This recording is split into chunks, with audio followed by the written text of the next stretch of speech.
Every September, Arlington celebrates itself with Town Day. This year was no different, and I took the opportunity to meet with leaders from 4 local organizations that aim to support members of the Arlington community and beyond. The Housing Corporation of Arlington, FoodLink, Solidarity with American Indians, and Boston Area Gleaners. I hope you find these brief conversations illuminating, as well as an invitation to become more engaged in the life of our town.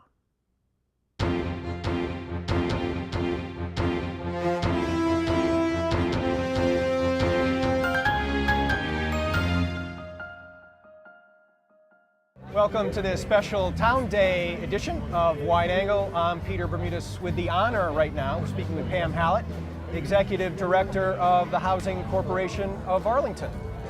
Welcome, Pam. Thank you. Thanks for joining me. Nice to be here on Town Day. Nice to be here. A little cooler than usual. Thank goodness. Yes. Arlingtonians might be familiar with Housing Corporation primarily as the creators, really, of the Capitol Square apartments down Mass Ave in East Arlington. It's our biggest development. Exactly that. And maybe the most public face to the organization. However, you do a lot more in terms of affordable housing in Arlington. So if you could, tell us a little bit more about that facet of Housing Corporation's work. Sure, absolutely. First of all, we're 30 years old. And we Congratulations. Thank you. Excellent. We own 27 buildings. We have 93 units across Arlington, mostly on either side of Mass Ave, that range from 2-family buildings to 4 and 5 unit small buildings to our Capitol Square, which is 3 buildings and 32 units. We have several more in the pipeline. We have 57 units right now in the pipeline, so that will be 4 additional buildings. One is at 20 Westminster, which we just got the final bit of funding from the town, and so we have actually started construction in terms of removing asbestos and oil and the old boiler, and we will be doing the lead very soon, and then we'll get into the actual rehab. We won't be changing the footprint of the building, but we'll be converting it into 9 units of affordable housing, 3 of which will be wheelchair accessible, which is a real need in this town. Yes. So no shortage of projects to look over and take care of. That's right. Another piece of your work certainly is the homelessness prevention program. Right. Yeah. And I'm wondering who and how people get help through that project. Okay. It's for Arlington residents only, actually. All right. And we raise money in Arlington to fund that program every year. We do an annual appeal at the end of the year. And generous Arlingtonians always support us. We typically bring in about $28,000 to $40,000 a year just from that annual appeal. And we give grants of up to $1,500 to people that need help with moving expenses, security deposit, moving into a new place, first month's rent, and sometimes back rent if they've fallen behind. Sure. They have to prove to us that they will be stable for a minimum of 6 months. And part of our process is to actually look at their budget, look at how they're spending their money, and see if we can educate them to do a little bit better use of their money. We also require them to come to one of our financial workshops, which we do on a quarterly basis. So it's anyone that lives in Arlington that needs help, that fits our income guidelines, and can prove to us that they will be stable for a minimum of 6 months. Okay.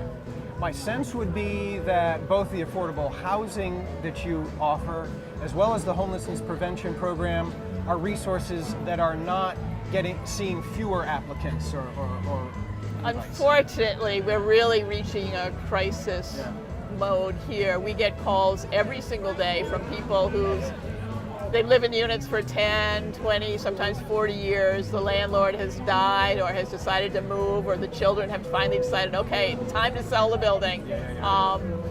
And they don't know where to go because they're just, as almost anyone knows who's looked for anything in the last 10 years, there just isn't affordable housing anymore. So that's a crisis problem. So if we look at it from purely sort of a market-driven standpoint, people would likely say, well, if people can't afford to live in a particular town, then they shouldn't, Obviously, Housing Corporation feels that there's a benefit to making sure that people of more modest means are able to live in Arlington. Take us through that if you would. Okay. People do tell us that. They say, well, if they can't afford to live here, they should just move. Right. Part of the problem is that they don't understand that having a socioeconomically diverse community is a really important thing for their children to grow up understanding. I mean, if you step outside of Arlington and Boston and Massachusetts, the whole world is out there that is incredibly diverse, has cultural differences, has religious differences, have differences of color, differences of gender identity, and it's really important that you allow your children to be exposed and become comfortable with that, so that as they go out and get a good professional job that allows them to travel the world, they know how to deal, that they know how to speak to someone in a different language or in a different culture and not be awkward and uncomfortable, but say, hey, I get this. My best friend at home had parents that came from India or something like that. And it's really, really important for people to understand that. Sure. Housing Corporation sponsors annual walks for affordable housing. We do. Offer free financial workshops that you referenced a little bit with the homelessness prevention program. Right. In addition to offering housing assistance. How do interested people find out more about the organization, about what it has to offer, perhaps request help if they need it, and offer donations of time and money if they would like to? Well, we have a great, recently updated webpage, which is www.housingcorparlington.org. Don't forget the org part. Right.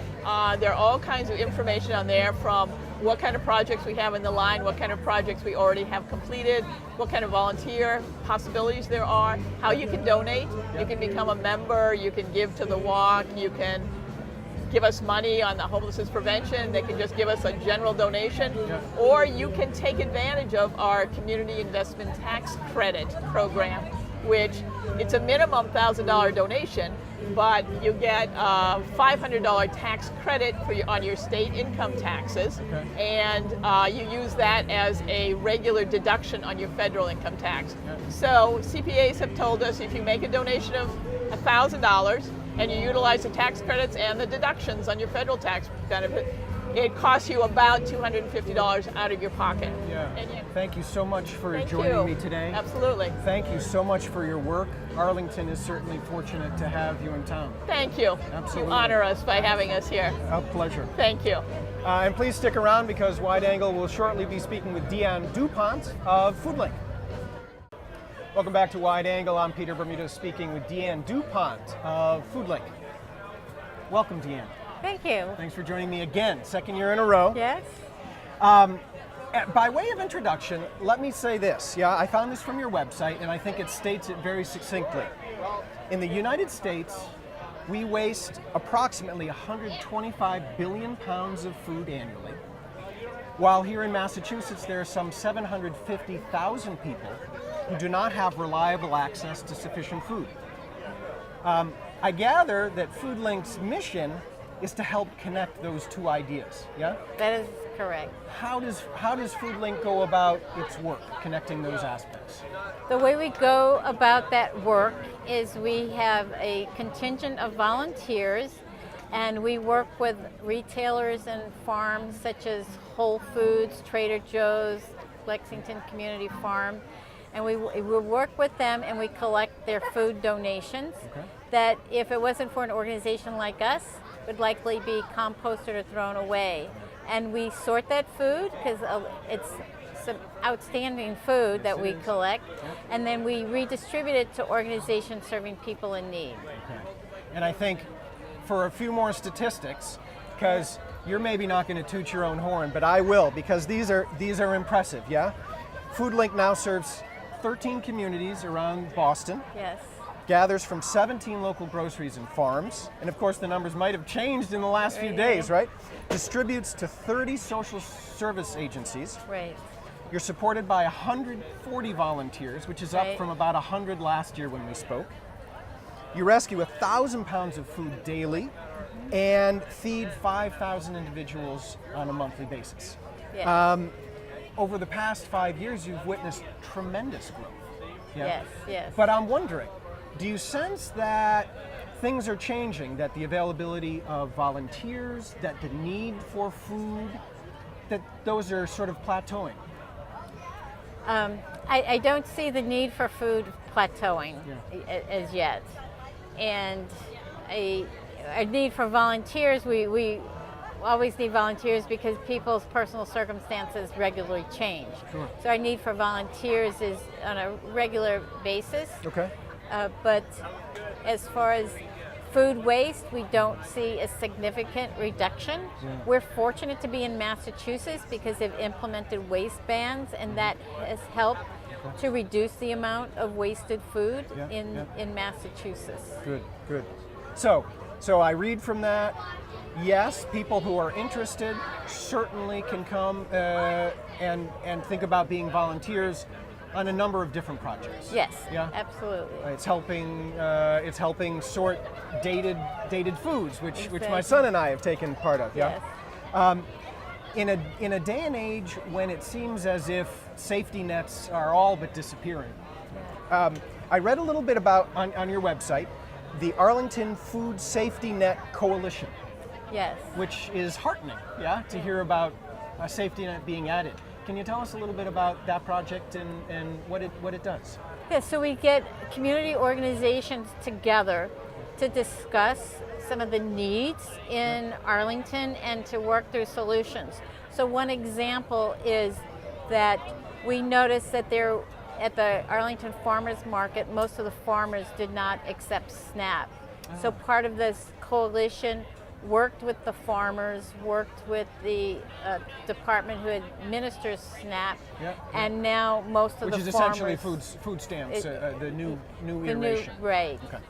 And so now most of the farmers accept SNAP benefits, which is really good for the recipients because there's some enhanced benefits if they purchase produce from the farmers market, for any farmers market. Sure. So let's say viewers are interested in finding out how they could help, how they might volunteer, how they might donate money. Perhaps there are viewers out there who could use food assistance, or to find out anything else that's going on with FoodLink. Where do they turn? Where do they look for information? They should go to our website, which is foodlinkma.org. Right. If they're interested in volunteering, one of the subcategories is Get Involved, so they can go to that area. If they want to donate financially, there's a donate button on there, or they could mail in a donation. If they're interested in donating food, then they should send an email to us so we can coordinate, which the email address is on our website. Okay. And then if True, because you would welcome, I imagine, from restaurants, from grocery stores, from farms, you would welcome the opportunity to gather food. Gather food and start a discussion. Sure. If individuals are in need of food, they should probably go onto the website of the Arlington Food Pantry. Okay. They can also, we deliver food to the Arlington Senior Center on Maple Street. Right. And there will be food most days in the lobby there, bread and fresh produce. Nice. Sometimes we don't have enough to deliver there, but most days we do deliver there. Right. And sometimes we deliver 5 times in a day, depending upon how busy they are that day. Well, thank you so much for joining me. In absentia, I thank Julie and the rest of the FoodLink crew as well. As I said to Pam about Housing Corporation, Arlington is lucky to have you. Well, thank you, and thank you for this time with you. A pleasure. Right. Okay, thank you. But do stick around. A little bit later, Wide Angle, we'll be talking with Anna Watson from Solidarity with American Indians. We'd love to hear your feedback. Email us at wideangle@acmi.tv. For information about this episode or to view other Wide Angle episodes, visit us online at acmi.tv/wideangle. Welcome back to Wide Angle. I am Peter Bermudez speaking with Anna Watson, a founding member of an organization in Arlington called Solidarity with American Indians. Welcome, Anna. Thanks, Peter. Thanks for Great to joining be us. here. Yeah. Absolutely. Your group has been active in Arlington for 4 years, since About 4 years. 2013. People might have come across the group's table Yes. at the Robbins Library annually. I think November biannually. is... Biannually. Yeah. Okay. Native American Heritage Month is November. That's right. For those who aren't familiar with the work of Solidarity with American Indians, what is it that you're doing? So one of the things that I noticed when I moved to Arlington that there was a lot of history that didn't necessarily get talked about. And I'm speaking as a citizen now. And for example, in 3rd grade, there's colonial days. And when I reached out to the folks who were organizing it, and I just wondered, well, what about the history and the stories of the folks who are already living here? And they were like, oh yeah, good point, will you do that? So that was one of the first things that happened. But I also noticed that, we've got this Indian. Right. I just got this as a gift for donating to the girls soccer JV team, Go, Spy Ponders. Right on. So I had been thinking about those kinds of things, and then I met my colleague Dorian Brooks at a movie by Jesse Littledoe, who has more or less single-handedly revitalized and brought back into life the Wampanoag language, which was extinct. Sure. Yep. And we got to talking. She was also from Arlington, and we thought, wow, wouldn't this be a wonderful opportunity to begin to do some research into who lived here. Now, I knew from one of the things that did happen in the 3rd grade colonial days is that we went to the Jason Russell House and we learned about Squassachem. And so I started to get to thinking, well, what was her name, I wonder? And what was her story a little bit more? And how can we fold that understanding not only into colonial days, but how might we join now the national conversation about statues and how do we represent history? Now we have Dallin, who in the early 1900s was an advocate for Native Americans, who felt very deeply and understood that Native Americans were actually facing extinction, and with the boarding schools and the reservations, and so he really wanted to honor Native Americans, and he made these beautiful sculptures that we actually have as a town symbol. And we are the flagpole that he sculpted. Yep. That's right. And we've taken it as our town symbol.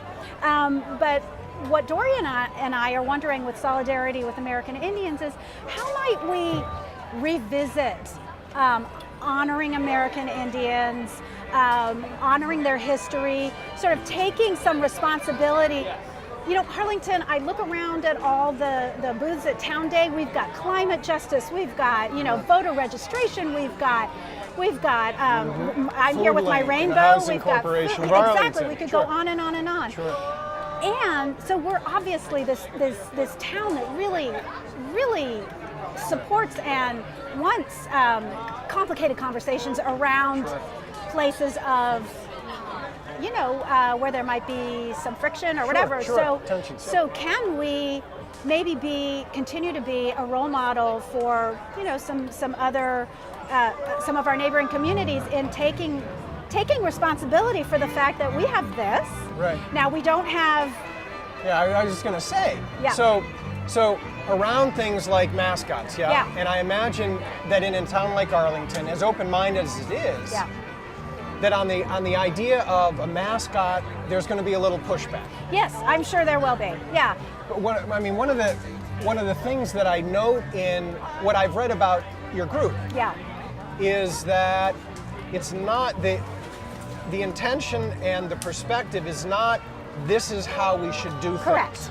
It's what I've read is that members of the group are as committed to learning alongside the Arlingtonians they're asking to engage with these issues. Yeah. Yes, definitely. Which I think is a very different relationship than this is what we should be doing. Yeah, and I think especially in a town like Arlington, we have complicated conversations. Sure. We aren't exactly. So I'm here with the Mystic LGBTQ plus Youth Support Network, but because I feel passionate about this other issue as well because oppressions are linked. But I think I know I get very excited about it, but it is an opportunity to have these conversations, these juicy, just very important conversations, and join those conversations that the nation is having currently, and maybe maybe talk to Winchester. Winchester does have a mascot, like full on. They're the Sachems. Right. So can we maybe begin some conversations? And Natick actually abolished their Native American symbol. The Red Men. They were the Red Men. And there is a related note, which I think was in the letter to the editor that you and Dorian wrote in and that was as citizens. Okay, right. Yeah. But there was a reference to Lakota Bakery, which made a change. Yes. And I'll ask viewers to look at the August 24th edition of The Advocate to read that. But other than that, I know that the group does not yet have a website, so I'm wondering, which is perfectly fine, but low tech. but for Arlingtonians who are interested in finding out more, resources, ways to connect with the group, please stop by our November table. So we are having another. We're having another display in the library, Robbins Library, November. It's going to be about Winona LaDuke and various other women, Native American women activists in the climate movement. So please stop by there. You can sign up for our mailing list. We are very low key, very low tech. Okay. If you see me on the street, say hey. Right. And is there a website? Or no, not a website. Is there an email? Yes, that somebody could email just to find out more when the group is meeting, that sort of thing? Yes, you can email me at watsonam@verizon.net. We'll run that along the base. Yeah. Super. I thank you for your time. Thanks, Peter. As I've been saying to everybody today, I'm glad that you're in Arlington. Thank you, and thank you for getting the word out. Of course. I appreciate it. Please join us shortly when I am going to be talking with, who am I going to be talking with? I'm going to be talking with Charlotte Milan about Boston area gleaners. Woo! Join us. Welcome back to Wide Angle and our special Town Day 2017 edition. Our last conversation today is going to be with Charlotte Milan, who is the president of the board of Boston Area Gleaners. Welcome, Charlotte. Thank you. Thanks for having me here. Thanks for joining me. The Boston area part of the organization's name, people can probably get. Gleaners part, maybe less so. Can you give us a sense of what gleaning is and how Boston area gleaners connects it with feeding people? Sure. Well, gleaning is the practice of farmers inviting people onto their land to help at the end of a harvest, when the farmers decided that that's the last they're going to get out of the harvest in a way that's in their business plan or their planting plan. They need to clear their fields and get ready for the preparation of the next planting. And so gleaning is inviting people onto your land to help harvest that excess produce. And it's an ancient practice, actually, and in modern times that excess produce is most often earmarked for hunger relief programs. The other side of that line, with farmers, Boston area gleaners, I know that I just recently spoke with Deanne Dupont from FoodLink. I know that their organization and the Arlington Food Pantry are two places where Boston area gleaned food ends up. Where else around town, around the greater Boston area, would people find Boston area gleaners food? So it is in very specific food pantries like Arlington. There's also Medford Community Cupboard, surrounding towns, small food pantries we work with and distribute directly to. But we also distribute to fabulous distribution partners. So those are as big as Greater Boston Food Bank and the Merrimack Valley Food Bank. Partnering with those means that they have hundreds of small agencies that they distribute food to. So it is allowing us to have really almost an endless distribution network for whatever we can glean from the farmers. And then there's some mid-sized organizations as well too. There's some very important delivery organizations like Food for Free, and they have a certain catchment area and they're moving things around. And all of those different kinds and sizes of partners are important, and we've had great working relationships, and some are newer and some are long established. That's great. Just to give viewers a sense of the enormity of the work that BAG has taken on in the 13 years that it's been around, yeah? A few statistics from the website. In 2016, Boston area gleaners gleaned over 420,000 pounds of 60 crops from 53 farms in eastern Massachusetts and distributed approximately 1,680,000 4-ounce servings of fresh fruits and vegetables. Big numbers, huh? Those are big numbers. That's Yeah. just 1 year. Do you imagine BAG's work continuing to grow, or do you sense that resources like farms that are willing to offer their fields to gleaning, in terms of volunteering, in terms of the need, the demand for the food that you pick, do you sense that's plateauing? Where is that? Where do you think that is headed? So our information and relationships that we have in the region tell us that there is no way that we're plateauing. There is so much need for fruits and vegetables, and the freshest produce is highly valued by all of these distribution points, like food pantries and food distribution programs, and even specific shelters that come and take our food as well, or get our fresh produce. Yep. So there's no end, it seems, unfortunately, to right. the demand for this kind of food. Yep. And there are still a lot of farmers who would like to work with us. There's 50 out of 1,000 farms we're working with now. That leaves a lot of potential out there. So we're growing. We're definitely growing. We are hiring like crazy, and we have really a growing need for more volunteers to be able to both be in the fields collecting that food, and also be out in among their friends and neighbors and letting them know that this is available. It's a fun volunteer thing to do. So we mentioned the 420,000 pounds. We're actually, about that time, we reached our 1 million pound mark. Every year we've been able to glean more. In 2017? 2016 I think we reached that. Okay. Wow. But we expect to be gleaning 1 million pounds every year in the near future. That is within our sights. We have a strategic business plan to carry that out, and it's an ambitious goal. And but we think we can do it. We really do, and it's going to take a lot of volunteers. We need definitely more volunteers. So, right. So volunteers, I trust you would welcome donations as well. Definitely. I don't know, maybe in kind, but certainly financial. So where do people go who are interested in finding out more about what BAG's doing and to conceivably get involved? BostonAreaGleaners.org is our website, and we have fabulous outreach personnel who will get back to you. If you're an individual and you just want to try this once, great. We can match you up with a trip. We've got trips 7 days a week this time of year. It's sort of late summer, early fall, into quite a ways into fall. We have trips almost every day of the week, and in fact 2 on Saturdays and Sundays. Okay. But we're also looking for groups, whether it's a religious community group, or a civic-minded group, or Bar Bat Mitzvah project. It could be really any kind of corporate group that wants to come. We are able to accommodate now a larger group. Well, I thank you so much for joining me at the last minute today. Yeah. I certainly wanted to talk about Boston area gleaners. Thank you also for your work. As I've said to everyone who sat across from me today, it's so good to have you in town. Yeah?